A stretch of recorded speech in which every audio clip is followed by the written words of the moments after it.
Hello everyone, कैसे हैं आप सभी। आशा करती हूँ अच्छे होंगे और खूब मन लगा पढ़ाई कर रहे होंगे। तो भाई, जब पढ़ाई करो और उसमें कोई चीज बाधा बनती है तो वो सबसे बड़ी हमारी दुश्मन हो जाती है। फिलहाल आपकी लाइफ में अभी बहुत सारी चीजें ऐसी दिख रही होंगी क्योंकि आप सभी स्टूडेंट हैं और बहुत सारी प्रॉब्लम लाइफ में आ रही होंगी। खास करके जब पढ़ने बैठिए ना तो दुनिया भर की चीजें आने ही लगती हैं, खास करके नींद भी आने लगती है। ऐसा मैं क्यों कह रही हूँ नींद के विषय में, क्योंकि ये जो क्वेश्चन है ना, ये हमेशा मुझसे पूछा जाता है और ये कॉमन सी प्रॉब्लम भी है। और अभी जस्ट मैंने जो वीडियो डाला था उसमें था कि मैं अपनी नींद को नहीं रोक पा रही हूँ, उसके नीचे बहुत सारे कमेंट, बहुत सारे लाइक्स, तो यानी कि सभी लोग इस चीज से ग्रसित हैं। और ग्रसित होने की क्या बात है भाई, ये तो नॉर्मल सी चीजें मेरे साथ भी थी, तो उसके ऊपर तो मैं बताऊंगी ही बताऊंगी। लेकिन और भी प्रश्न हैं जो आप लोगों के, मैं आज उसको भी शामिल करूंगी अपने वीडियो में। 3-4 प्रश्न है, ज्यादा नहीं है। ऐसे प्रश्न है जिसको बताना जरूरी है, आप लोगों के लिए भी हेल्पफुल होगा। तो समय नहीं बिताते हैं, इधर उधर गंवाते नहीं है। और पहला क्वेश्चन लेते हैं कि एक क्वेश्चन था कि यूट्यूब पर इतने सारे प्रैक्टिस क्वेश्चन टॉपिक वाइज मिलते हैं, क्या उन्हें सॉल्व करते रहने से सफलता मिलेगी।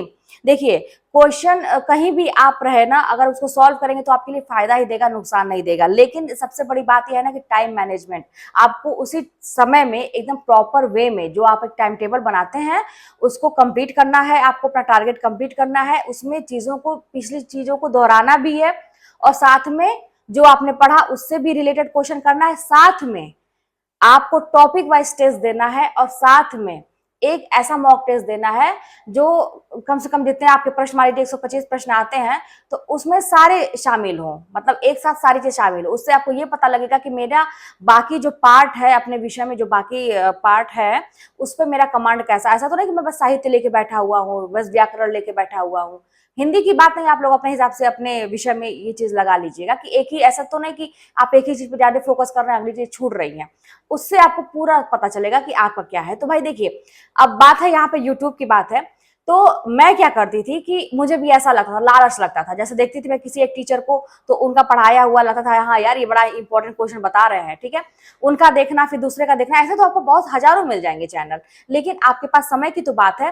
तो आप सबको मत फॉलो करिए। जो जिस टीचर से आप कोचिंग पढ़ते हैं, एक दो टीचर आप एक्स्ट्रा और ले सकते हैं जिनका लगता है आपको वाकई में वो बहुत इंपॉर्टेंट क्वेश्चन कराते हैं उनका, ठीक है, आप ले सकते हैं। लेकिन अब लाइव सेक्शन, लाइव जो सेशन होता था, सेशन, वो मैं ज्वाइन नहीं करती थी। अक्सर मैं बता रही हूँ, क्योंकि मुझे ऐसा लगता था कि उसमें समय बहुत ज्यादा जा रहा है। मैं जब खत्म हो जाता था वो, तो अब तक मैं अपना पढ़ती रहती थी। जब वो चीजें खत्म हो जाती थी, अगर वीडियो पड़ी हुई है उस पर, तो मैं उसको फॉरवर्ड करके, फास्ट फॉरवर्ड मोड में डाल के उसको जल्दी जल्दी में देख लेती थी। क्वेश्चन देखने से मतलब होता था। और कभी कभी ऐसा लगता था कि ये सारे क्वेश्चन तो उस किताब में भी मैंने पढ़ा है, वहां भी मैंने सॉल्व किया है, तो फिर वो बेकार होता है जब एक ही क्वेश्चन को आप बार बार करते हैं। नहीं, आपको नए नए प्रश्न चाहिए। और सबसे आपका तैयार करने का सबसे अच्छा तरीका है ना, अगर आप क्वेश्चन के माध्यम से जानना चाह रहे हैं, टेस्ट के माध्यम से कि क्या तैयार होगा, वो होता है टॉपिक वाइज। जैसे आप एक टॉपिक रोज का लीजिए, कहीं भी आप ऐसा ज्वाइन कर लीजिए, पेड कोर्स ज्वाइन कर लीजिए, या जैसे भी कि एक टॉपिक वहां से मिले आपको, आप ईमानदारी से सारा काम अपना अपना पढ़ते हुए उसको उसमें मत इंक्लूड करिए, उसको आप रिवीजन करिए और उसको टेस्ट दीजिए। तो आप देखेंगे ना कि एक टॉपिक तैयार करना और उससे टेस्ट देना आपके लिए बहुत ज्यादा हेल्पफुल सिद्ध होगा। तो ऐसा करेंगे ना तो देखेंगे बहुत ज्यादा तैयार हो रहा है। तो यूट्यूब पे बहुत ज्यादा टीचर को, सबको नहीं फॉलो करना, एक दो को करिए और वो भी समय बचाइए अपना। और बहुत सारे लोग अपना वीडियो प्राइवेट कर देते हैं, बाद में वो लाइव ही दिखाते हैं। तो देख लीजिए, अगर आपको लगता है कि आपके लिए यूजफुल है, क्वेश्चन यूनिक है, नए नए और सिलेबस से रिलेटेड, बहुत हार्ड हार्ड क्वेश्चन भी कोई टीचर कराने लगते हैं, जैसे उसमें नेट जेआरएफ और बाकी चीजें भी बहुत ज्यादा हार्ड हार्ड आने लगती है जो आपके सिलेबस से रिलेटेड नहीं है, तो फिर उसको भी आपको देखने की जरूरत नहीं है ना। जैसे मैं ये कहती थी, सिलेबस के अकॉर्डिंग पढ़िए, जितना आपके सिलेबस में जो चीजें हैं, जो टॉपिक है, उस टॉपिक से रिलेटेड कठिन कठिन प्रश्न आप पढ़िए, ठीक है। जो टॉपिक है ही नहीं, उस क्वेश्चन को करने की जरूरत नहीं है। तो समझदारी से काम करिए, ज्यादा नहीं, एक दो लोगों को आप देख सकते हैं। और एक चीज था कि हाँ, मैं नींद को नहीं रोक पा रही हूँ, ठीक है, और इसके नीचे 8 लाइक भी है और रिप्लाई भी कुछ है। तो मैं नींद नहीं रोक पा रही हूँ, मैंने बताया ना कि इस समय सबसे बड़ी दुश्मन आपकी नींद है। अगर आपने अपनी नींद पे कंट्रोल कर लिया तो विश्वास मानिए कि आपने जग जीत लिया। ये जीवन, आप ये जो जीवन है ना, ये सफल तो हो ही जाएगा। अब की बार जो आपने फॉर्म भरा है, ये 100% निकल जाएगा अगर आप नींद पे कंट्रोल नहीं कर सकते। सोचिए, इतनी बड़ी दुश्मन है नींद हमारी। अब आप चैलेंज के रूप में लीजिए इसको कि कैसे नहीं होता है, कैसे ये कंट्रोल नहीं होता है, ठीक है। अच्छा, एक चीज और मजेदार बात है, जब जब बहुत ज्यादा किसी चीज को रोकने का प्रयास करिए तो वो और भी ज्यादा होने लगती है, ठीक है। और जब आप नींद पे फोकस करेंगे ना, जैसे किताब लेके बैठेंगे आपको लगेगा अभी नींद आएगी, अभी नींद आएगी, आने लगेगी, ठीक है। सोचिए ही मत, ठीक है ना, एकदम हल्के में लीजिए नींद को, लेकिन चैलेंज के रूप में कि मुझे नहीं सोना है। मैं क्या करती थी, मुझे भी नींद आती थी, मैं भी ऐसा सोचती थी काश ये नींद नहीं रहती तो मैं कितना ज्यादा पढ़ लेती। अरे भाई, अक्षर ही नहीं दिखाई दे। मैं कह तो रही हूँ कि मैं अगर नोट्स बनाती थी तो वीडियोस चलती थी, मैं उसमें लिखती थी अगर, तो ऐसी नींद आती थी कि वीडियो चल रहा है, पेन चल रही है और उसी में नींद लग रही है, ऐसे ऐसे नींद। टेस्ट देते समय भी कभी कभी नींद आने लगती थी। क्या करेंगे, थकान होती थी, स्कूल का भी प्रेशर होता था, पढ़ती भी इतना ज्यादा थी, रात में भी नहीं बहुत ज्यादा सोती थी तो नींद आती थी। लेकिन मैं इसका भी उपाय मैंने निकाल लिया था। वही बात है, मैंने बताया है कई बार कि बस आप मोबाइल का इस्तेमाल यहाँ पे एकदम सही प्रयोग करिए। यहाँ पे मोबाइल में अलार्म लगाइए, जितना भी बज रहा है वहां से 10-15 मिनट का ले लीजिए टाइम, वहां पे फिर अलार्म लगाइए बजने का, ठीक है। आप जैसे ही नींद बहुत भयंकर आती है बस तुरंत वहीं पे लुढ़क जाइए, सो जाइए, पावर नैप लीजिए, एकदम गहरी नींद से सो, बिना कुछ सोचे, कुछ मत सोचिए, बहुत तेज नींद आ रही है सो जाइए। 15 मिनट के बाद, 10 मिनट बाद अलार्म बजेगा, तुरंत उठ के बैठ जाइए, मुंह धोइए, आप एकदम फ्रेश महसूस करेंगे। आपकी जो घंटों की नींद है, जो 4 घंटे सोने से भी आपकी कंप्लीट होती कहीं, वो आपकी देखेंगे ना कि 10-15 मिनट में ही आपकी कंप्लीट हो जाएगी। ये आदत डालिएगा। शुरू में तो लगेगा कि नहीं यार और भारी हो गया बॉडी और नींद अभी और चाहिए, इसको और रिलैक्स चाहिए, लेकिन वो आदत में पड़ जाएगी, आपकी 10 मिनट में ही वो नींद कंप्लीट हो जाएगी। मैंने ऐसे ही कर करके अपनी नींद को कंट्रोल किया और मैं समय बचाती थी, ठीक है। करना पड़ेगा, है ना, करना पड़ेगा क्योंकि आपको परीक्षा निकालनी है। और एक चीज था कि दीदी मैं जम्मू कश्मीर से हूँ, लास्ट ईयर कनाडा से आई हूँ वापस। आपकी वीडियोस वहां भी देखती थी, वाह क्या बात है कि इतना दूर दूर से मेरे वीडियो देखते थे लोग।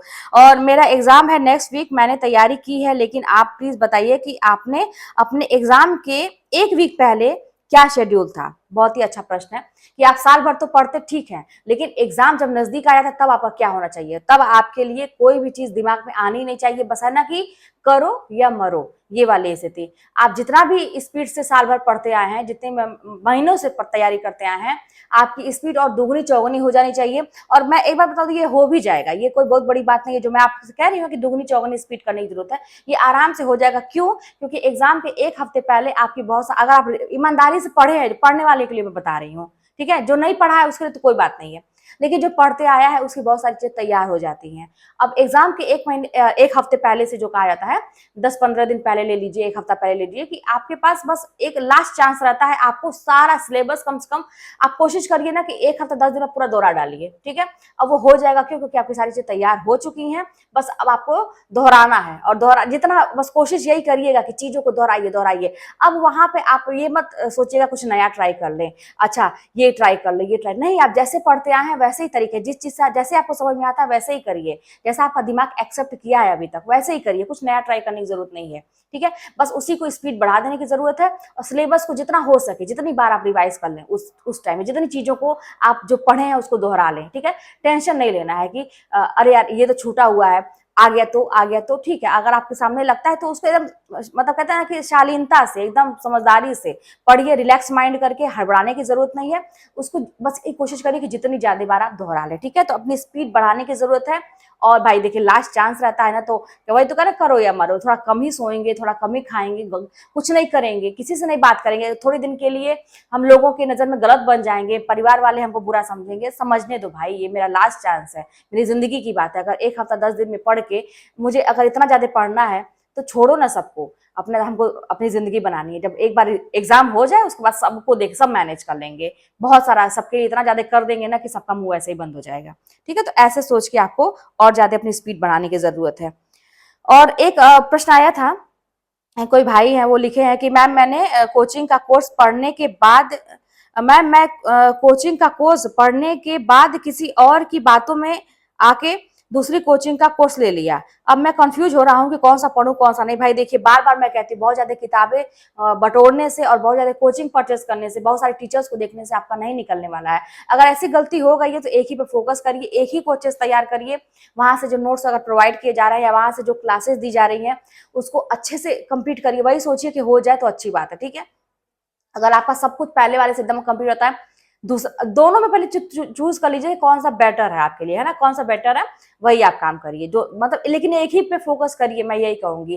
किताबें भी बहुत सारे लोग बहुत सारी रख लेते हैं लेकिन पढ़ नहीं पाते हैं, तो एक ही दो किताब पे फोकस करने की जरूरत है, उसको तैयार करने की जरूरत है।